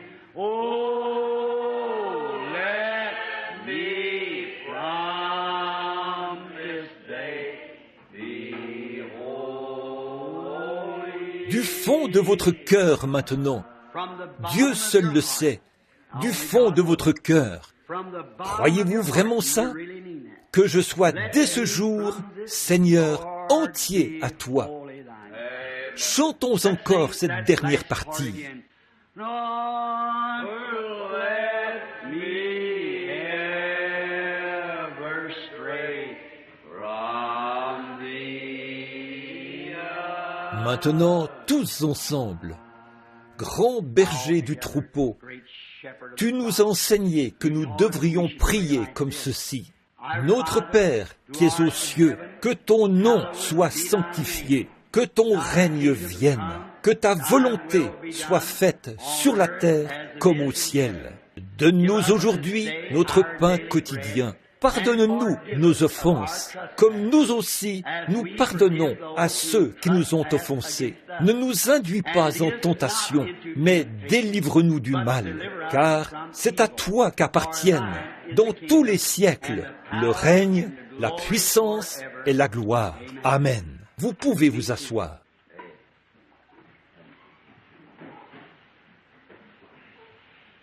On me demande de prier pour l'enfant de Sœur Shepherd. Je viens de me souvenir qu'ils ont appelé tout à l'heure pour que l'on prie pour l'enfant. Et j'ai prié pour elle. Je devais être ici pour un entretien et je ne pouvais pas aller chez eux. Mais ils ont dit que la petite fille était malade et qu'elle avait de la fièvre et qu'elle avait des raideurs en quelque sorte. Et c'est sans doute un virus qui circule. Vous êtes au courant de cela. Parfois, les muscles se contractent de telle manière qu'il faut les masser avec les mains, comme c'est le cas pour Madame Halley et beaucoup d'autres ici. C'est un virus qui circule. Et j'ai prié et j'ai dit que si le bébé n'allait pas mieux à 21h, ou lorsque nous terminerons le service, d'appeler ici et nous irons chez eux. Si le bébé allait mieux, très bien. Alors, prions humblement pour cet enfant maintenant, avant de prendre la communion. Seigneur Jésus, ce petit bébé, je ne sais pas quel âge elle a, ni rien, mais c'est un de nos disciples bien-aimés ici, Seigneur. Un de nos croyants, c'est l'enfant de sœur Shepherd et de frère Shepherd, un petit joyau que tu leur as donné, Seigneur. Nous prions pour que tu veilles sur elle, que tu la bénisses et la protèges, que tu la guérisses et la rétablisses. Nous réclamons cela à l'instant, après ce message. Nous réclamons sa guérison. Nous réclamons cela pour la gloire de Dieu, selon sa parole. Au nom de Jésus-Christ, que la maladie quitte cet enfant et que l'enfant guérisse et se rétablisse, pour la gloire de Dieu. Cela a été prononcé, maintenant que ce soit fait. Amen. Croyez-vous?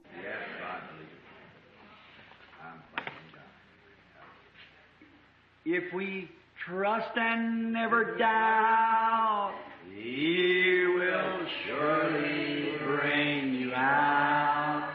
Take your burden to the Lord and leave them there. Leave them there. Oh, leave them there. Take your burden to the Lord and leave them there. If you trust and never doubt, He will surely bring you out.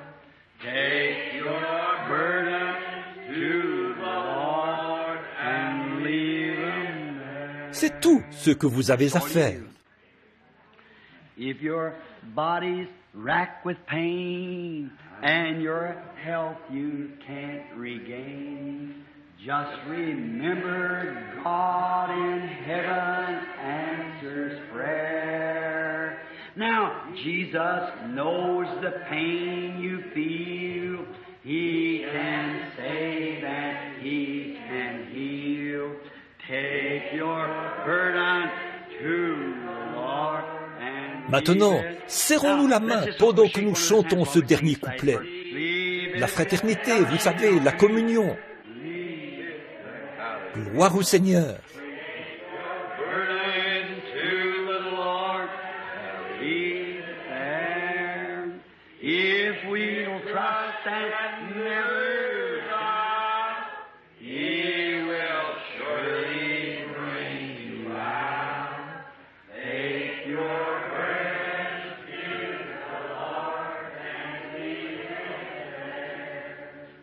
Oh, n'est-il pas merveilleux? Bon, maintenant, avec notre confession, notre croyance, la confession de nos péchés, nous croyons que tous nos péchés sont de la mer de l'oubli. Celui qui confessera ses péchés, Dieu est juste pour les omettre. Voyez, ils sont dans la mer du sang de Jésus-Christ. On ne s'en souviendra plus jamais. Combien d'entre vous, les femmes, savent ce qu'est du décolorant? Vous toutes. Maintenant, prenons simplement un grand bassin rempli d'eau de Javel. C'est un décolorant, un grand bassin rempli d'eau de Javel. Et ensuite, prenez un petit compte-gouttes. Et dans ce compte-gouttes, il y a une goutte d'encre noire. Et ça, ce sont vos péchés. Tenez-vous là, au-dessus du bassin, et pressez le compte-gouttes pour que l'encre tombe dedans. Puis regardez dans le bassin et essayez de la trouver. Qu'est-il arrivé? Qu'est-ce qui est arrivé à l'encre? Quand elle est entrée en contact avec ce décolorant, ce dernier était si puissant qu'il a complètement décomposé la couleur. Elle ne sera jamais plus. Qu'est-ce que c'est? Elle est disparue. Elle est perdue pour l'éternité. Qu'est-ce que c'est? L'encre elle-même est devenue de l'eau de Javel. Ça, c'est ce que fait le sang de Jésus-Christ pour chaque péché confessé. Qu'est-ce que c'est? C'est oublié, c'est disparu, c'est fini, c'est omis, c'est dissocié, c'est répudié. Cela ne pourra plus jamais être retenu contre vous. Quelqu'un m'appelle, quelque part. La sœur témoigne qu'elle vient d'être guérie. Eh bien, loué soit l'Éternel, toujours vivante. Merci Seigneur. Nous remercions le Seigneur. Oh Dieu, combien nous te louons pour ta bonté. Oui, une humble petite âme, là-bas, au fond, a été touchée. Le Seigneur l'a touchée. Très bien, il est le souverain sacrificateur qui peut être touché par le sentiment de nos infirmités. Souvenez-vous, chaque parole est une encre inébranlable et sûre. Il n'y a pas... Voyez, mettez simplement votre foi en elle et ne bougez pas. Restez là. Bon, vous ne pouvez pas la mettre là et la reprendre et dire « Je vais réessayer ». Mettez votre foi là. Ne bougez pas de là. Tenez ferme. Oui, monsieur, comme Abel l'a fait, mourrez à vos propres pensées. Dites simplement « Oh Dieu, c'est ta parole. Ce que je pense n'a aucune importance. C'est ta parole. Voilà, c'est tout. » Et Abel est mort sur le rocher. Et que... il vous touchera tout comme il l'a fait pour la sœur là-bas. C'est si simple.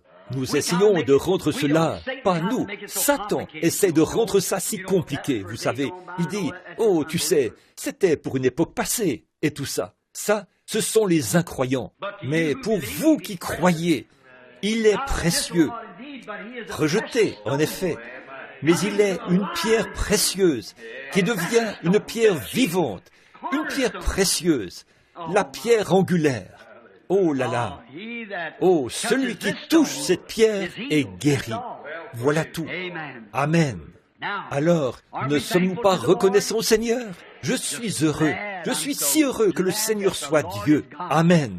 Si heureux qu'il soit un Père affectueux, plein de miséricorde, qu'il honore sa parole, qu'il garde son alliance, qu'il ne l'oublie jamais. Il garde son alliance. Il le doit.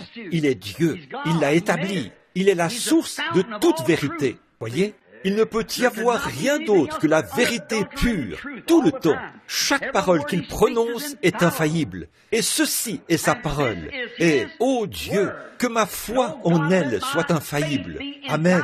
Alors ma foi peut devenir infaillible comme la parole est infaillible. Alors la parole, dans cette sorte de foi-là, produira ce que la parole dit qu'elle fera. Amen. Ainsi, purifie-moi, Seigneur.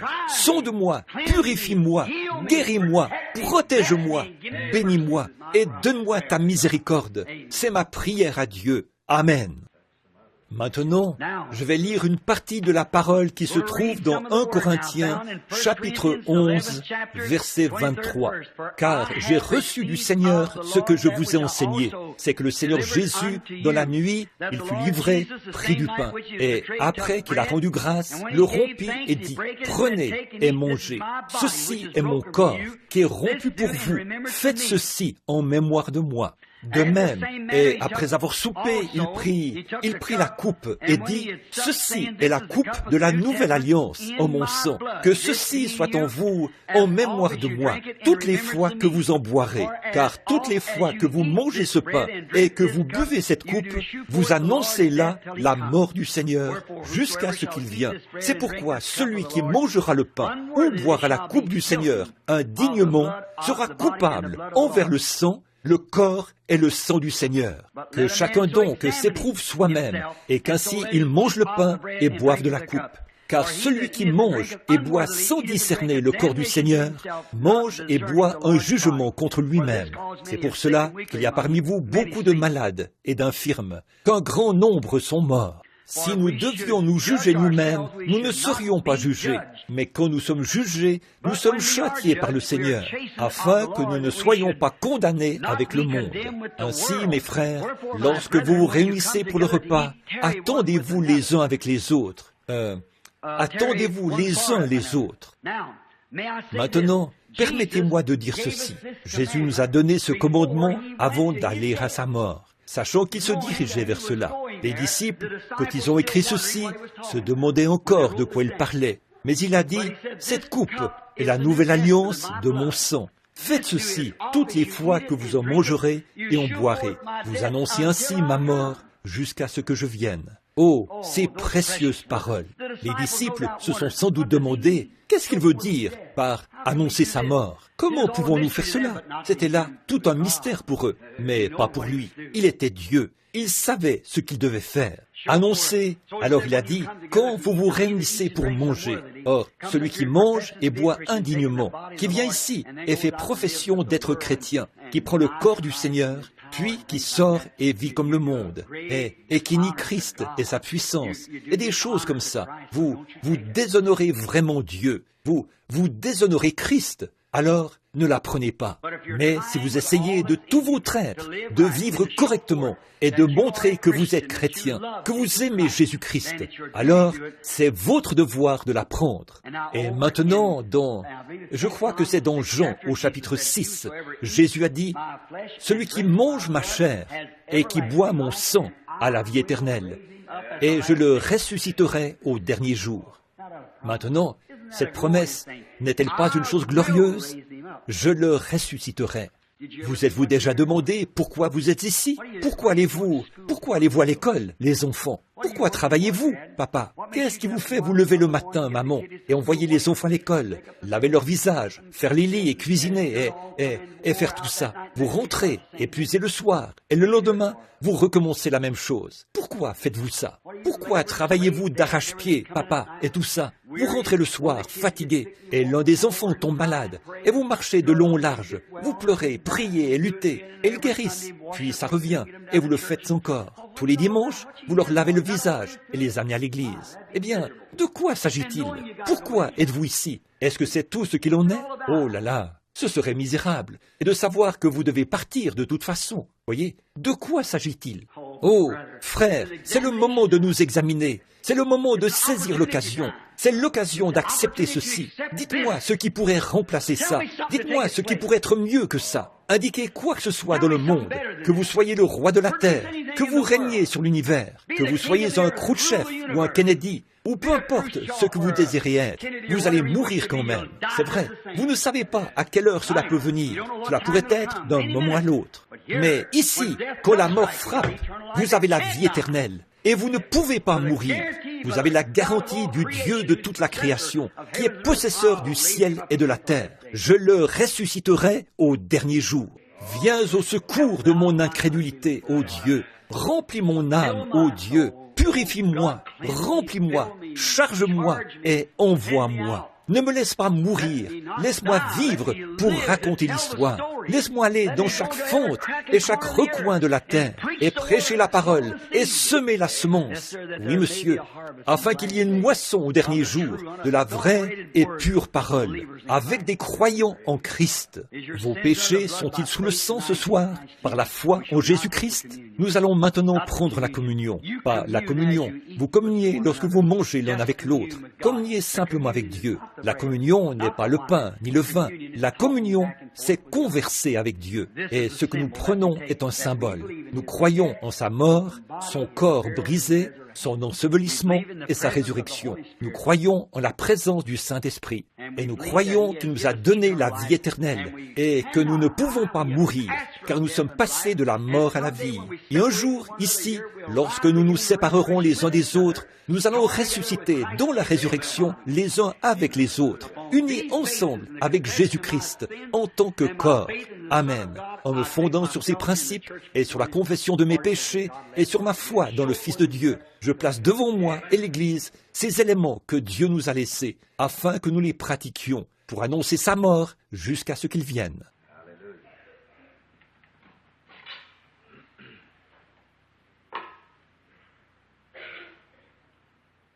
Jésus a dit, « Ceci est mon corps qui est rompu pour vous.